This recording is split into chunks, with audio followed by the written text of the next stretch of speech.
Olá! Você entra no teatro, acomoda-se na poltrona, escuta o terceiro sinal, a peça vai começar. Abrem-se as cortinas, acendem-se as luzes sobre o palco e a primeira coisa que você vê é o cenário. E aí acontece a magia. Pode ser a sala de um grande palácio, ou um humilde casebre, um quarto de hotel, ou um ambiente não identificado que você tenta decifrar. Por trás desse ambiente dramatúrgico está um artista que você não vai ver em cena, mas a presença dele se manifesta em todo o espetáculo. É o cenógrafo. E hoje, no Persona, um dos maiores nomes da cenografia brasileira, J.C. Cerrone.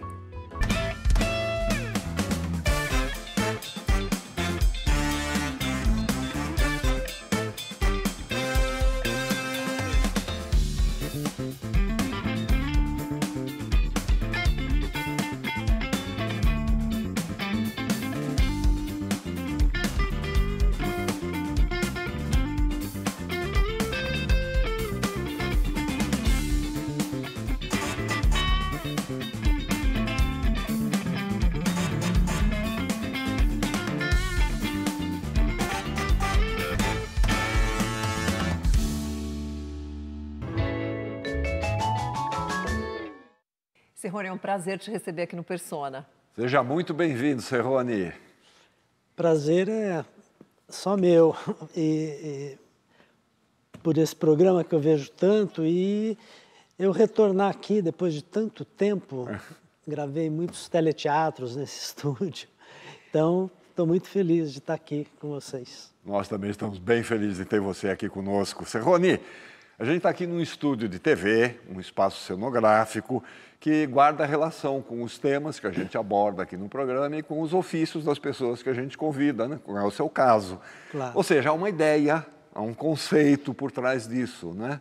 E como o tema central da nossa conversa hoje vai ser cenografia, nós vamos abrir o programa com um quadro que nós fizemos sobre esse assunto. Pode ser? Claro. Vamos lá. Quero ver. Vamos ver.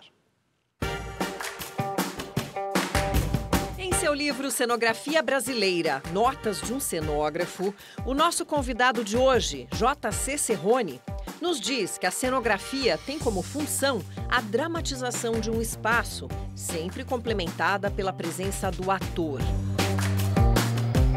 Nesse sentido, ela não é apenas um elemento decorativo, mas sim uma parte fundamental da narrativa visual de um espetáculo. Envolve a concepção e a realização de todos os aspectos visuais de uma cena.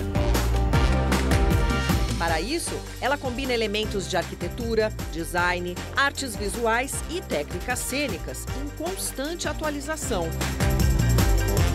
incorporando novas tecnologias e novos materiais em seu desenvolvimento. Além do teatro, ela está presente na TV, no cinema, em shows, exposições e até em eventos em geral. Portanto, podemos dizer que a cenografia é uma arte criativa e essencial para a construção de experiências visuais memoráveis nas mais diversas plataformas.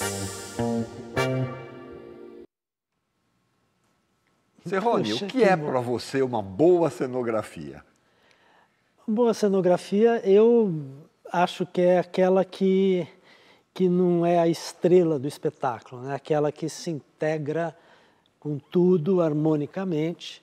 Quanto mais as coisas se harmonizam, né, num espetáculo, melhor é. E também, quando ela é muito bem cuidada, quando a gente tem rigor, né, quando usa bem os materiais, quando trabalha em grande parceria com a luz, eu acho fundamental, né? Luz e cenografia se completam. Então, quanto mais eu propicio que a luz entre no meu cenário, mais rico ele fica, né? Então, eu acho que é isso. E também pensar muito na síntese, né? Porque eu acho que quanto mais a gente falar com menos elementos, eu acho que é sempre mais rico deixar para o espectador fazer leituras, né? Por isso que eu sempre brinco até com os meus alunos de escola, assim, que eu odeio o realismo, assim, né? Claro que de brincadeira, porque às vezes o realismo é importante, né?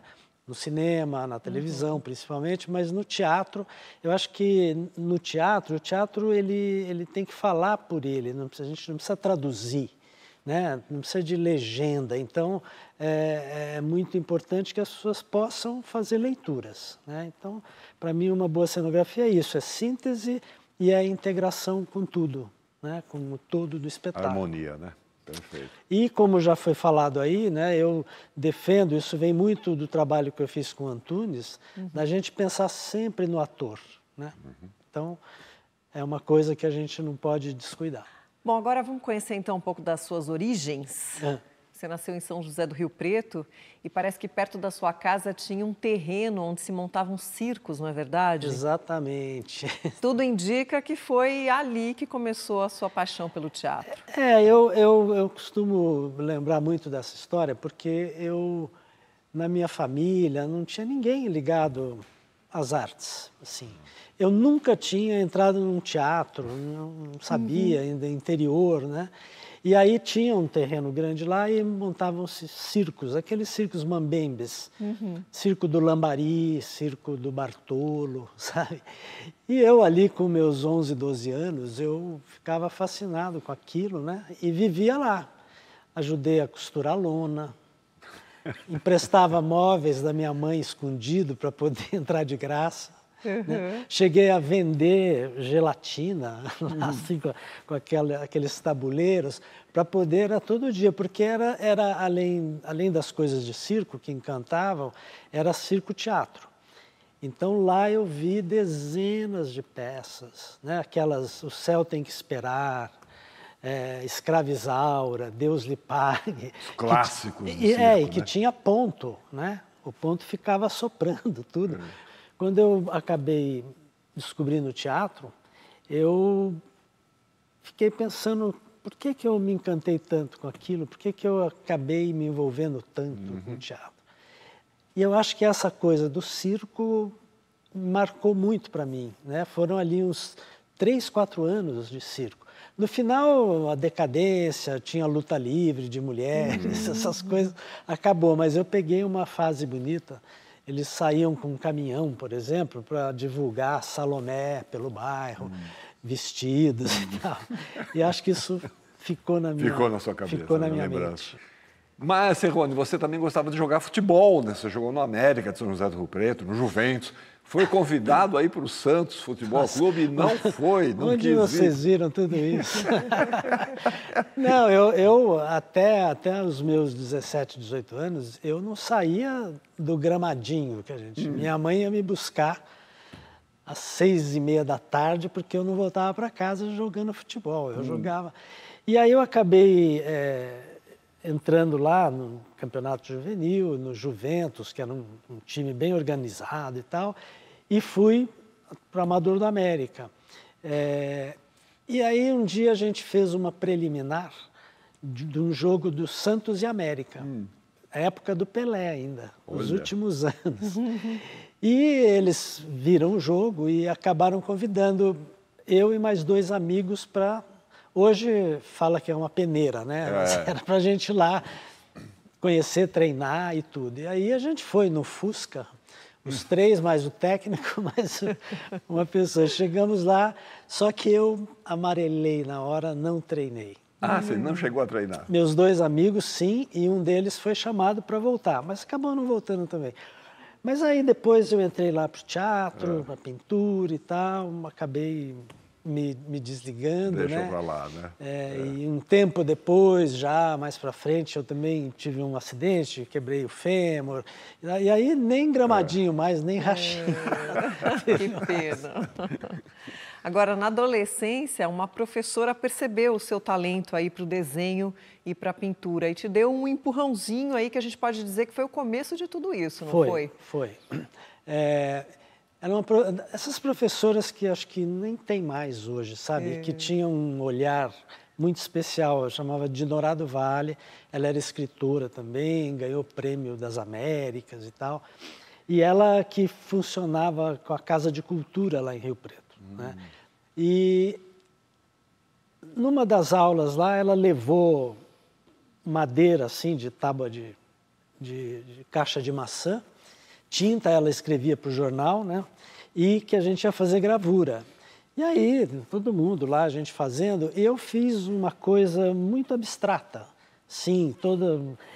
E que ela achou que fugia de tudo que estava sendo feito lá, mais realista tal, e começou a me estimular. E eu continuei com pintura, e participei de salões juvenis, cheguei a ganhar prêmios, e depois, logo que vim para São Paulo, eu fiz uma exposição ali no Sesc Consolação, dos quadros, uma outra na Galeria Rosa Filho, que cheguei a vender alguns quadros. Você continua pintando? Eu parei, troquei pela cenografia. Faço, às vezes, cartazes, né, figurinos e tal, mas a pintura mesmo... Eu tenho alguns quadros, meus filhos, e infelizmente faleceu já, e tem uma coisa muito, muito marcante para mim dela. E é um grande nome lá na região de Norado Vale. E hoje a Casa de Cultura chama Casa de Cultura de Norado Vale. Bom, aí você se envolveu com o pessoal do Teatro Amador e aparece a oportunidade de fazer o seu primeiro trabalho de cenografia. Isso. A gente tem uma mensagem aí de alguém que participou desse momento. Então, quero ver. Vamos ver. Meu querido amigo José Carlos Serrone, somos amigos há muito tempo e eu preciso lembrar que, além da nossa amizade, você é arquiteto, cenógrafo, figurinista, autor de livros, representante brasileiro da Quadrienal de Praga, professor de teatro na SP Escola de Teatro, em seu ateliê e também excelente cozinheiro. Estamos juntos desde 1970 com a Sagrada Família, 81 com Arlequinadas, 82 com Cinderela no TBC e 2015 com Querido Brahms. Mas há um dia na nossa vida em que assistimos juntos no Rio de Janeiro a leitura dramática da minha peça O Canil, meu primeiro prêmio como dramaturgo. A peça foi lida por Marília Pera e dirigida por Aderbal Freire Filho. E esse dia é inesquecível. Estivemos juntos desde 1970, estamos juntos agora. Tivemos um excelente passado. Eu nos desejo um excelente futuro com ótimas novas parcerias. Obrigado, um abraço. Puxa, maravilha. Esse que me colocou no teatro. Eu não sei o que ele viu, né, que ele me... Então eu pintava lá na Casa de Cultura, ele fez uma peça, A Sagrada Família, que eu falo para ele que se ele tivesse continuado naquela linguagem, ele seria um grande tropicalista já na época, já que antecedia, porque a peça tinha toda uma irreverência, uma coisa assim. E aí ele me convidou para pintar uns telões. Eram cinco espaços, cada um entrava um telão em cortinas lá atrás, grandes, de 8 metros por 5. Nunca tinha feito isso. Eu falo até que brinquei, ele é um irresponsável de me convidar, né? E eu mais ainda de aceitar, porque eu falei, não sei, mas aí eu fui lá e acabei ficando mais de um mês ali fazendo esses telões. E eu sempre sou muito agradecido ao Vendra e acompanho o meu trabalho sempre, a gente se comunica sempre, é uma pessoa muito generosa, sabe muito. Ele era também um ótimo figurinista no Teatro Amador. Ganhou prêmios. Ganhou prêmios e acabou abandonando. Agora, esse momento que você está falando da Sagrada Família, é um momento que o Teatro Amador, principalmente no interior de São Paulo, era muito forte. Você trabalhou para vários grupos amadores, né? Eu trabalhei... a gente tinha lá em Rio Preto, eu peguei bem a época da construção do Teatro Municipal, né? Então, a gente tinha lá uma meia dúzia de grupos. E eu cheguei a trabalhar com uns 3 ou 4, né? E num deles, na própria Sagrada Família, eu acabei fazendo de tudo, né? Adereços, o cenário, fiz cartaz, Choque das Raças, tal, e acabei até entrando no coro da peça, que foi uma coisa muito desastrosa. primeira e única atuação minha. Mas o movimento era muito forte. Era Rio Preto, Santos, Sorocaba. Eles, São Carlos, eles se competiam, sabe? Porque tinha os festivais de teatro amador, a gente veio para o Sesc também algumas vezes, na época do Carlos Lupinassi, que tocava esse festival, né? E o trabalho era muito... E a gente acabou ganhando até prêmios. Eu ganhei um prêmio governador do estado de cenografia amadora ainda, né? E daí queria fazer isso na minha vida, né? Claro. Só que em Rio Preto não sabia de nada, não sabia nem que tinha escolas que formavam cenógrafos. Depois soube, claro, no Rio de Janeiro já tinha. Falaram, bom, vai fazer arquitetura, então, que tem a ver. Mas você chegou a cursar matemática em São José do Rio Preto. Olha, cada coisa. E aí acabou abandonando o curso. Porque eu foi nessa época que... Então, faz arquitetura. Eu tinha 2 arquitetos recém-formados de Brasília, que estavam já trabalhando lá, eu fazia umas coisas para eles. Falei, não, vai para Brasília é bom e tal. Eu fui para Brasília para prestar o vestibular. E, naquela época, a carteira de identidade demorava meses para sair. E eu fui com o protocolo, eu não sabia, desinformado de tudo. Aí, perdi o vestibular, não podia. Voltei e falei, bom, tinha o vestibular em Rio Preto, tinha aberto o curso de matemática há 1 ano, eu falei, vou prestar de experiência. E eu entrei. E era hoje da Unesp, assim, uma escola pública e tal, e todo mundo, não, você tem que fazer, e tal, família, já fui lá, rasparam a minha cabeça, boninha amarela. Mas fiquei 1 ano, né, e vi que não era mesmo, falei, bom, vou para São Paulo e vou ver como é que faz, vim, prestei artes plásticas na FAAP, antes, que eu também passei, e aí acabei entrando na FAO, na USP, né? E você disse que o Flávio Império era uma inspiração para você.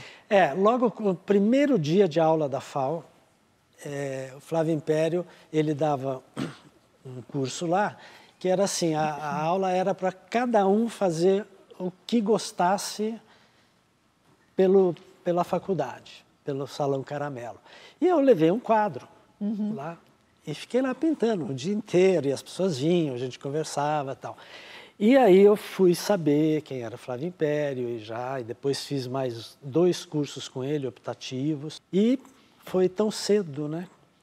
Nem 50 anos tinha feito. Mas acompanhei muito todo o trabalho dele no SESI, cenografias incríveis. Muito bom, a gente está nesse momento. Você já está em São Paulo estudando arquitetura lá na FAO e aí começa a sua vida de cenógrafo profissional. Vamos continuar a falar sobre isso no próximo bloco? Claro. Legal. Vamos lá. A gente volta já com o JC Serrone.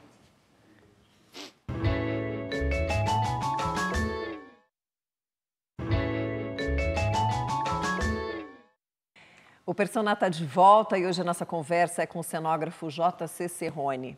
Bom, Serrone, a gente já abre esse bloco com mais uma mensagem para você. Olha só de quem é. Vamos lá. Querido, ô JC, puxa, quanto tempo. A gente se conheceu com 6 ou 7 anos, mais ou menos, no primário, né? Primeiro ano do primário em São José do Rio Preto. Depois começamos a fazer teatro juntos, no grupo do Vendramini, da Malu Pessim, saudoso Rossi, vários outros colegas. E foi aí que você começou a sua maravilhosa carreira de cenógrafo e figurinista. Deixa eu falar uma coisa que eu estava vendo aqui. Pouca gente sabe que você, este é José Carlos Serrone, como ator em Trativelin, de uma peça que nós fizemos.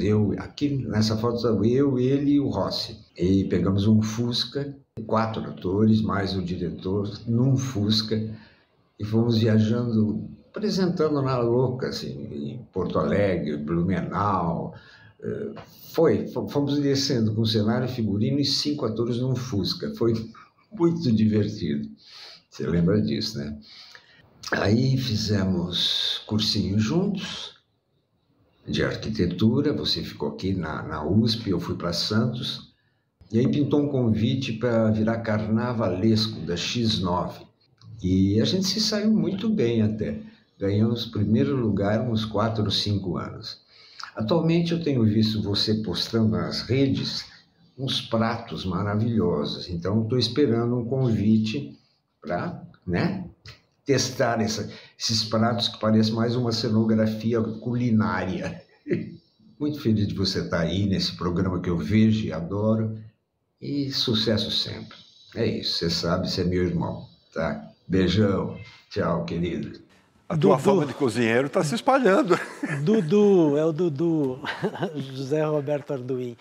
Nossa, a gente conviveu muito juntos e essa viagem, essa coisa no Fusca, a gente fazia cada loucura. E eu tive um momento, quando eu vim para São Paulo, ele morava numa pensão da Dona Edith, na rua Santo Antônio. E eu morava com a minha irmã, lá no Itaim, né? E todo dia eu vinha à tarde estudar com ele. A gente estudava juntos, o cursinho era universitário, ali pertinho, de onde ele estava. E tem uma coisa que eu acho engraçada, que eu fazia uns sanduíches, né? Para a gente ter um lanche antes de ir para o cursinho, 2 para cada um. E ele adorava pão murcho. E vinha com pão murcho. E aí, enquanto ele tomava banho, eu ia até a Praça Roosevelt, ali, que era perto, comprar iogurte, que tinha acabado de ser lançado. Então, Arduin E vou convidar, sim, você, Arduin, para um jantarzinho, fazer aquele quibe maravilhoso que a sua mãe, Dona Marrum, fazia, que eu aprendi um pouco a fazer com ela. Olha só, hein? Que delícia! Bom, Serrone, já em São Paulo, a sua estreia como cenógrafo profissional foi com a peça infantil Sousalândia. E de lá para cá você criou cenários para peças de Shakespeare, Nelson Rodrigues, Chekhov, Jorge Andrade, Dario Fo, enfim, dezenas de trabalhos. Qual é o teu ponto de partida? É o texto? É a concepção da encenação do diretor? É a época em que a peça se passa? O Cris, varia muito. Varia muito. Depende de quem é o diretor, quem é o grupo, depende de que produção é essa, quanto tempo a gente tem para fazer.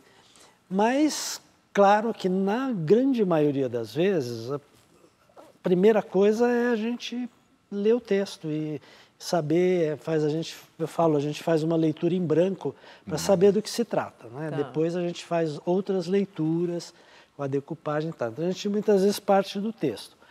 Algumas vezes, se é um trabalho de grupo, a coisa vai nascendo ali no trabalho de mesa, ou como era com o Antunes, que não tem mesa, não tem nada, vai para a sala, começa a brincar.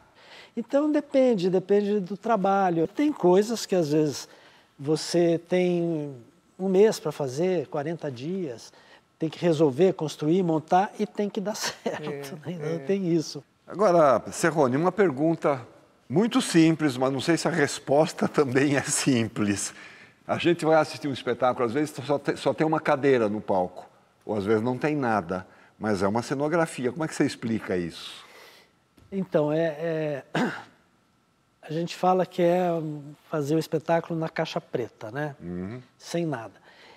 E eu me lembro que o Antunes, quando fez Macunaíma, que eu acompanhei, e ele passou por usar o teatro, usar pinturas, usar mobiliário,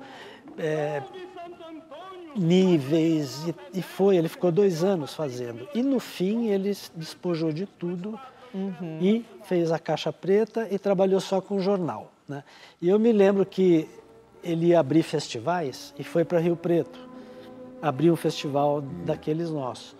E aí as pessoas viram aquilo e falaram, nossa, essa é a onda agora do teatro, é a caixa preta, né? Faziam, era um desastre, né? E aí eu, lá conversando, eu falei, gente, para fazer isso, o palco precisa se encher de ideias, não é assim.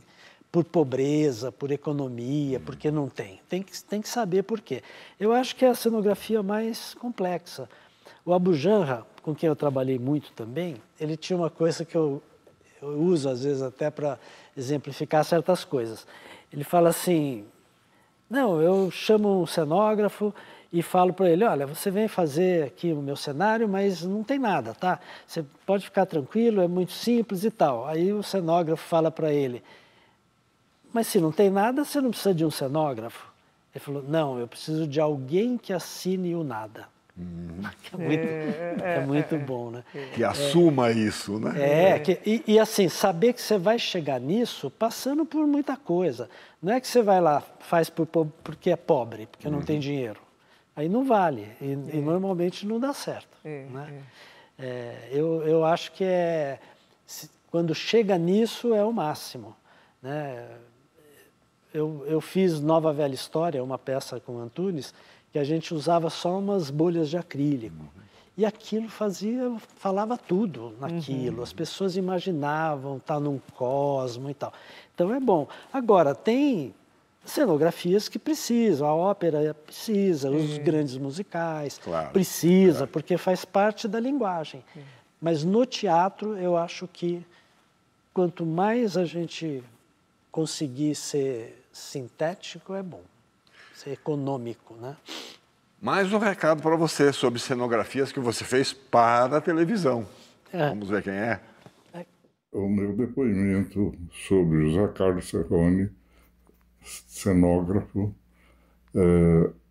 diria que na contribuição, na participação do Departamento de Cenografia e Arte da TV2 Cultura, foi um dos grandes pilares.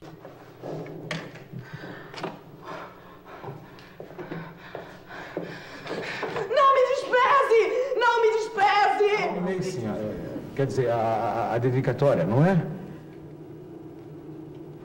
Ai, a Madame Clecine, não! Nossa! Pois é inútil. Antônio também vai deixar isto com muito prazer. A sua contribuição, a sua participação e a sua atuação têm um papel muito importante. Além do que, também como cenógrafo de teatro, eu acho que ele tem uma contribuição para o teatro brasileiro inegável, maravilhosa. Puxa, Ferrara. não vejo Ferrara há muito tempo. Ele foi no lançamento do meu livro, mas isso já faz quase 10 anos que eu também fiz uma dedicatória a ele e aprendi muito com ele. Com ele eu aprendi muito rigor, sabe? Era uma coisa assim, e o Ferrara, embora ele não tivesse se formado na arquitetura, ele era um arquiteto nato. Desenhava com a mão esquerda também. Era uma coisa maluca. E eu, logo depois de uns meses aqui, eu passei a ser cenógrafo, porque tinham saído 3 ou 4. E depois de mais alguns meses, ele me chamou para ser assistente dele do departamento. Departamento que a gente tinha marcenaria, pintura, contra-regra, fotografia, desenho animado, era tudo afeto ali. E daí que eu tive uma relação muito próxima com a marcenaria, com os maquinistas, com a pintura de arte, que dia a dia ali eu coordenava um pouco tudo isso, me ajudou muito, sabe? E fiz muitos teleteatros aqui, a gente fazia 5, 6 cenários no estúdio, uma coisa maluca, e era cada semana um. E o Ferrara levava ferro e fogo o negócio, não era fácil. Era que vinha para cá 8 horas, saía 9 da noite, todo dia. Então, o Ferrara foi outra pessoa muito importante. Agora, voltando um pouquinho no Antunes, porque você falou muito já dele, então é inegável que realmente foi um período aí de maior aprendizado para você, né? Claro. Então, você teve no final dos anos 80 ali, né, no CPT, no Centro de Pesquisas Teatrais. E dentre os espetáculos que você criou, você já citou, né, o Nova Velha História, tem Trono de Sangue, Nelson II Rodrigues, Vereda da Salvação, e tem Paraíso Zona Norte, que acho que é uma peça fundamental na tua carreira, né? O Paraíso sabe quando tudo dá certo? Assim, Nelson Rodrigues, eu tinha visto algumas coisas já, assim, achava incrível, mas nunca vi uma leitura como ele fazia, né? E a gente acabou fazendo um espetáculo que tinha o Luiz Melo, ele, eu, o núcleo de cenografia, e a gente acabou os três ganhando o Prêmio Molière. Viajamos, fomos para vários países, festivais, México, na Alemanha, em Caracas. Caracas chegaram a quebrar o vidro porque não tinha ingresso, teve uma coisa lá, quebraram o vidro. Era muito sucesso. E a gente teve a sorte de, um mês antes da estreia, Max Keller, um dos maiores iluminadores do mundo, assim, considerado, ele veio dar um workshop aqui no Teatro pelo Sesc. E foi convidado para fazer a luz da peça. Então teve isso também, quer dizer, foi um ganho, uma coisa, uma luz incrível, tinha mais de 100 mudanças que você nem percebia, né? Então eu considero, assim, quando me perguntam, é difícil falar, né? Qual é o melhor espetáculo que você fez? São muitos, eu já fiz quase 200.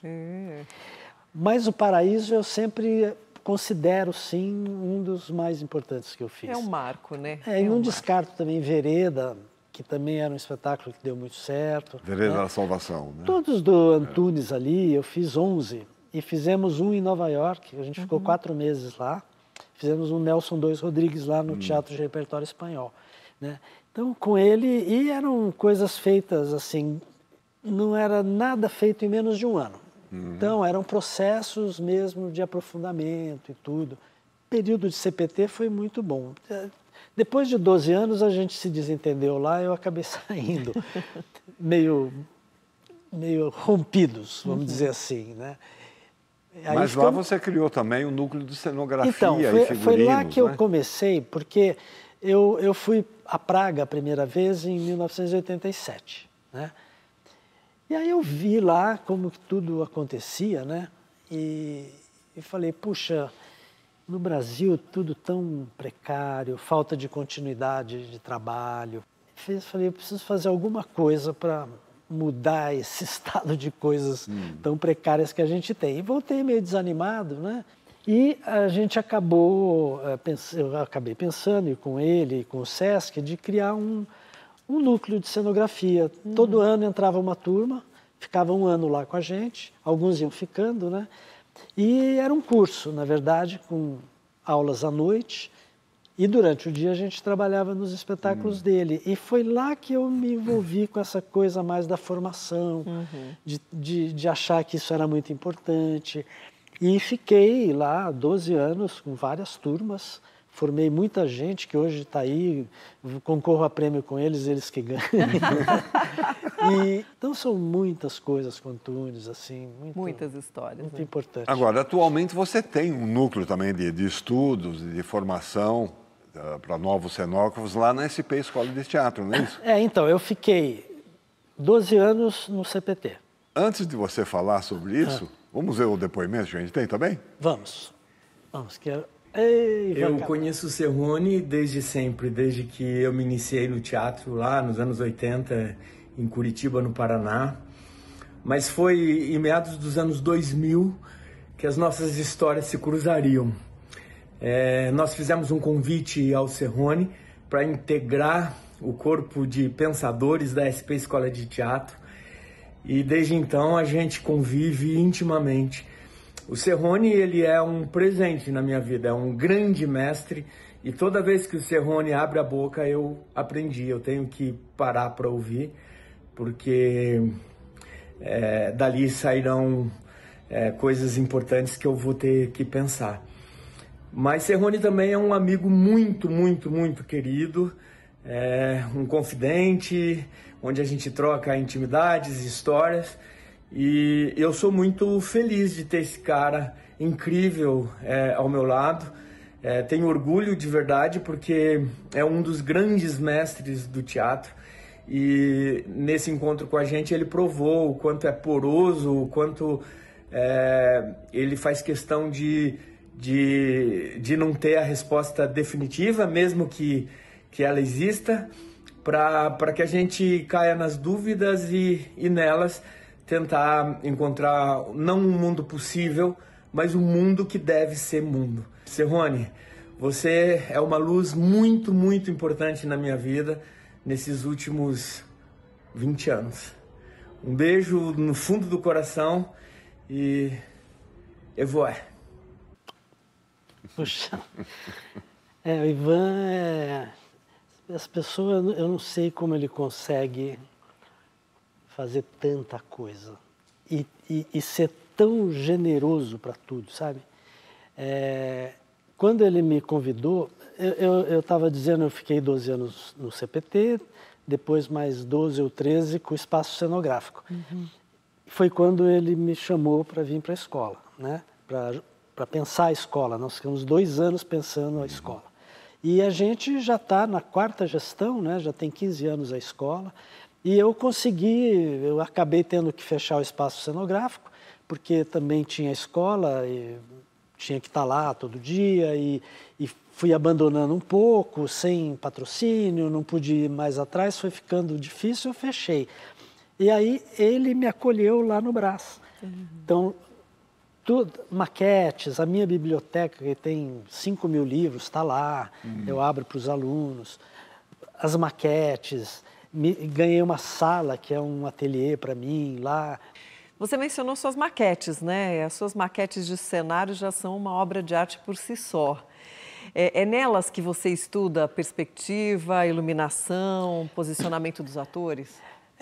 São várias coisas que a gente tem que pensar ao fazer, né? Então, eu acho que tem a leitura, as discussões, os primeiros croquis para mostrar para o diretor, aí vai até a gente fazer uma implantação e faz um desenho à mão, discute, às vezes faz perspectivas, até que vai definindo, e aí vou fazer a maquete. Faço sempre pelo menos 2. Eu faço uma que eu chamo que é uma maquete em branco, uma maquete de massa, às vezes com papelão, só para sentir um pouco, depois eu faço uma maquete. É a melhor coisa que tem para todo mundo, né? Eu não sou contra o 3D.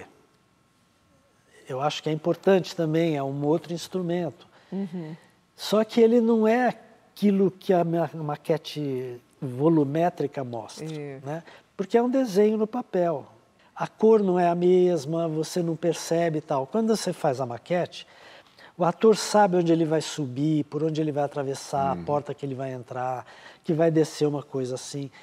O diretor, o iluminador é muito bom que ele veja, e para mim também, porque eu sinto ali na maquete, porque eu tenho a textura, eu tenho a volumetria, então a maquete é fundamental. Eu não abandono a maquete. Hoje tem cenógrafos hoje que só preferem fazer 3D.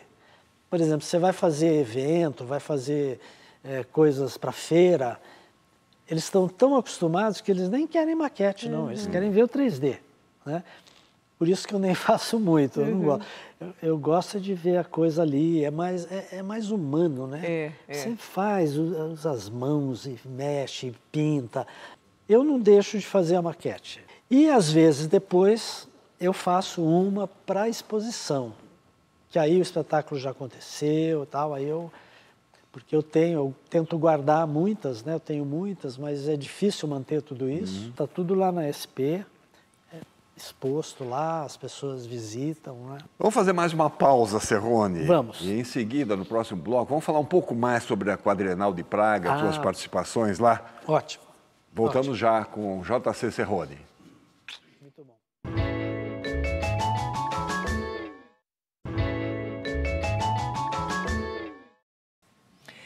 Estamos de volta para o nosso bate-papo com JC Serrone. Bom, Serrone, entre suas atividades no exterior, você representou o Brasil em 5 edições da Quadrienal de Praga. E a gente produziu também um quadro aí sobre essa importante competição. Vamos ver?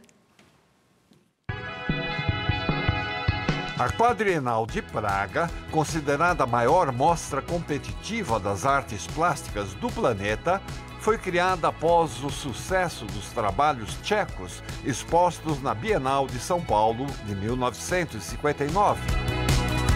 A exposição inclui peças de todo o aparato utilizado em espetáculos teatrais, como cenografia, figurino, iluminação, som, projeções, arquitetura teatral, pintura e escultura, entre outros artifícios utilizados nas artes cênicas para compor a narrativa, o espaço, o tempo e o clima de cada espetáculo. A mostra reúne representantes de mais de 70 países e conta com instalações imersivas, workshops, oficinas, performances em espaços públicos e intervenções em edifícios históricos, entre outras atividades que agitam a cidade. O Brasil costuma brilhar com a nossa arte na Quadrienal e o nosso convidado, J.C. Serroni, desde 1987 participa desse encontro, vencendo o prêmio máximo da competição, a Triga de Ouro, em 1995, e a Medalha de Ouro na especialidade Arquitetura Teatral, em 1999.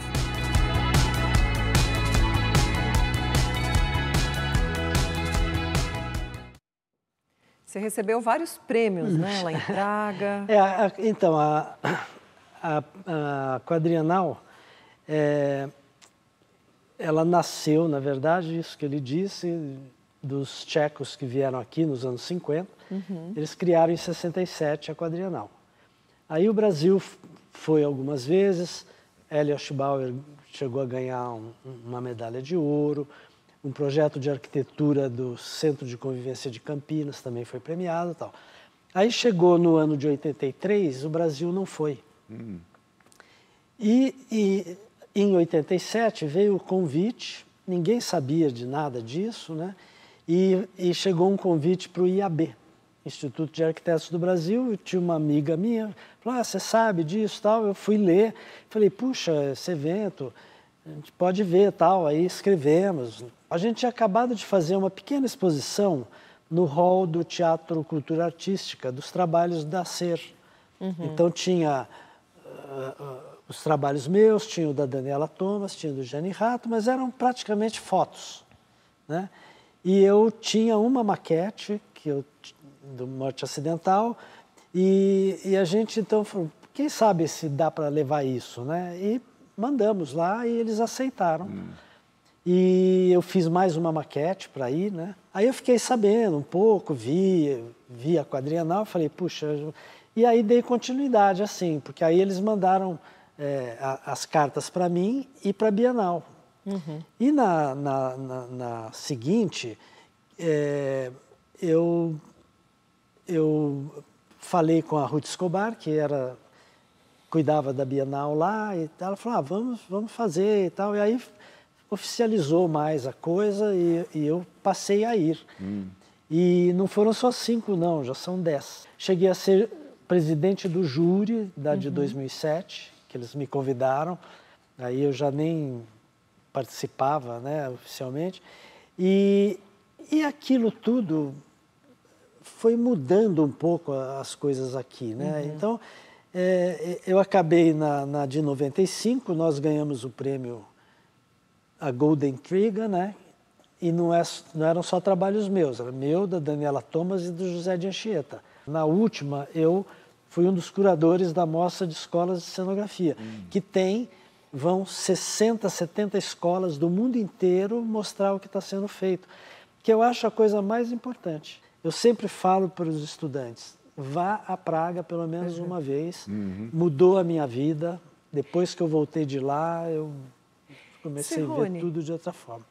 Inclusive, quando você voltou da sua primeira participação da Quadrienal de Praga, você declarou que a cenografia brasileira estava uns 20 anos atrasada em relação ao que se fazia lá fora.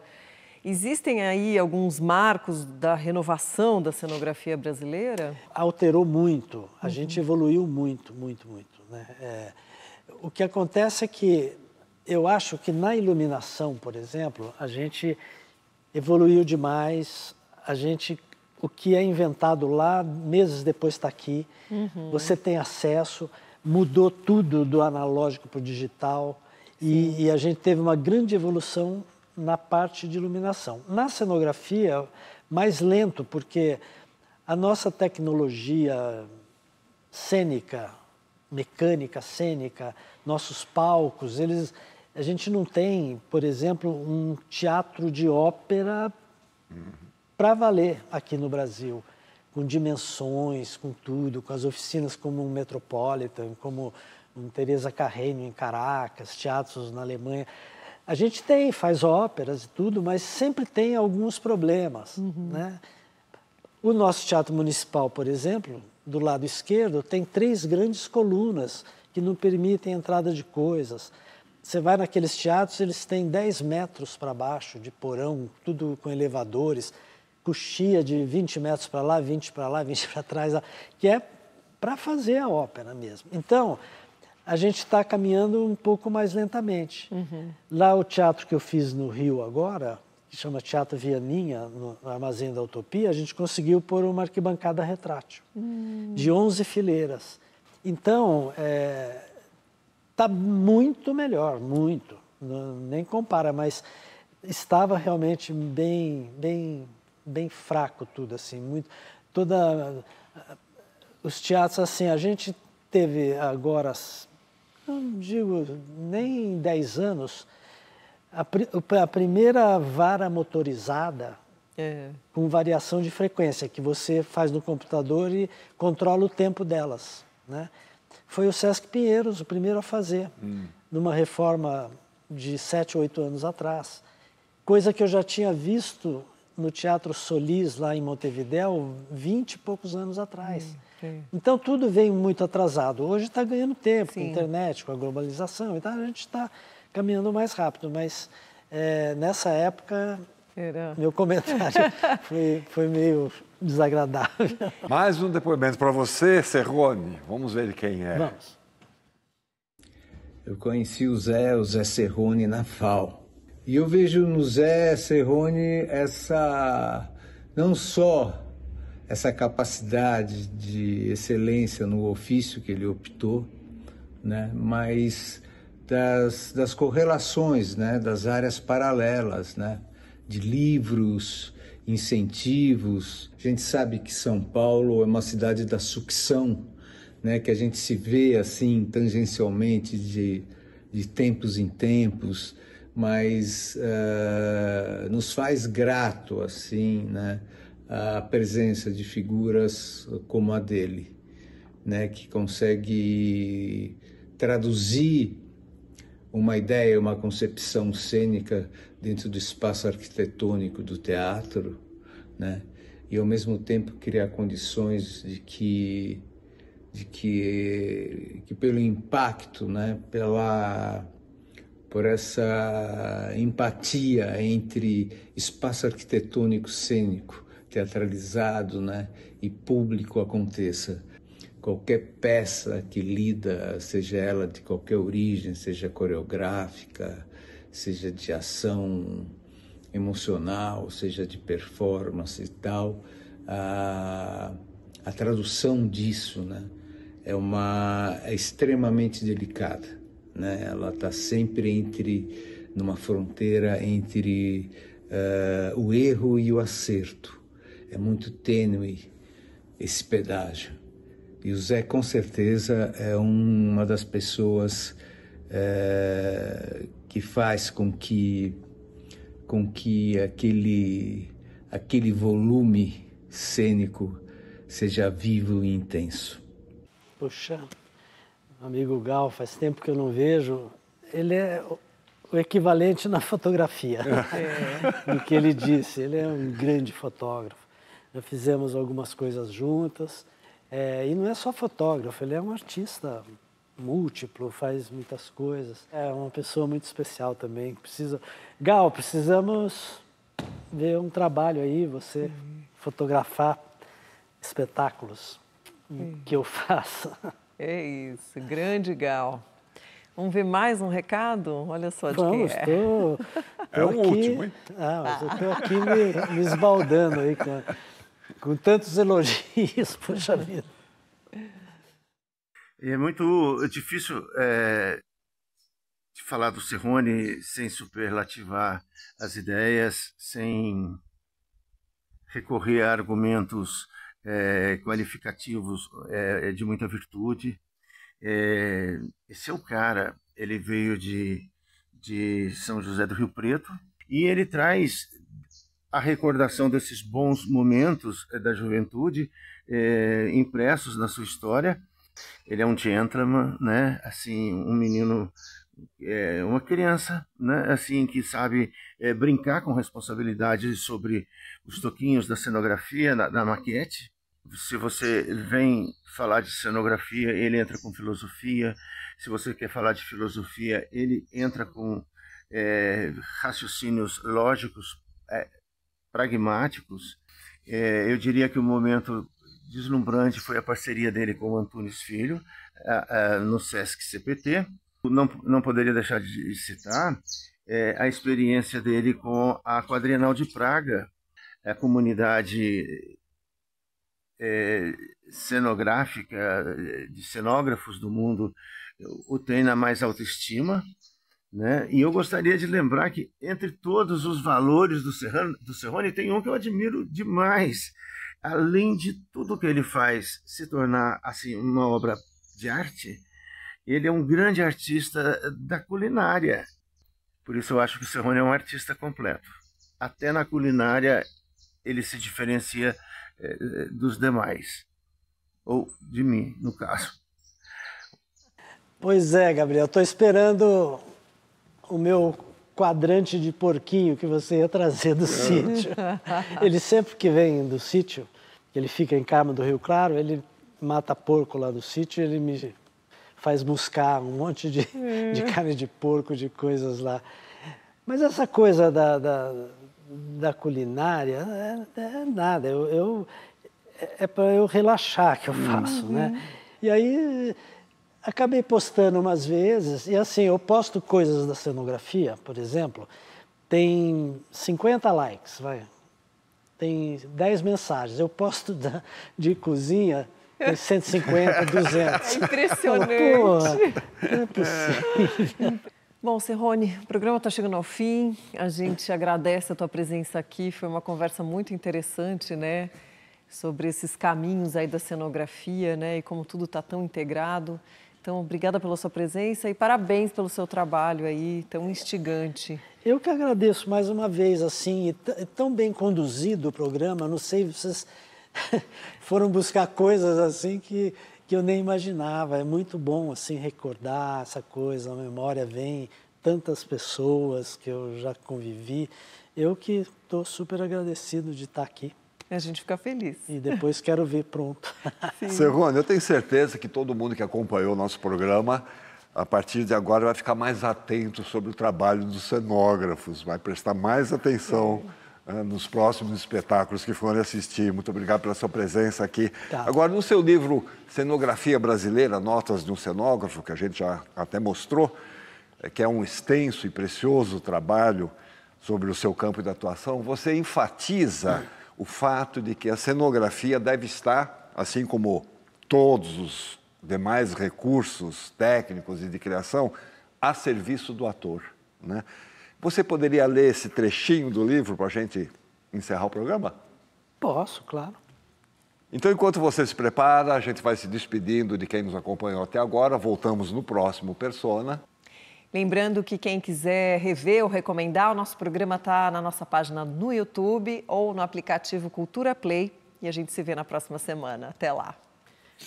Olha, pode parecer um paradoxo para aqueles que imaginam a cenografia apenas como plasticidade, ocupação do espaço físico das cenas, decoração. Mas a cenografia se complementa com inúmeras outras ações, entre elas, especialmente a do ator. Tudo que for bom para o ator será bom para o espetáculo. Podemos realizar um espetáculo sem cenografia, sem luz, sem música. Podemos fazê-lo com a roupa do corpo ou nus, sem uma direção específica, até sem texto. No entanto, não é possível fazê-lo sem o ator. É o ator que dá o sentido àquilo que chamamos de teatro. Alguém se expressando para que alguém veja. É para ele que a cenografia deve estar a serviço.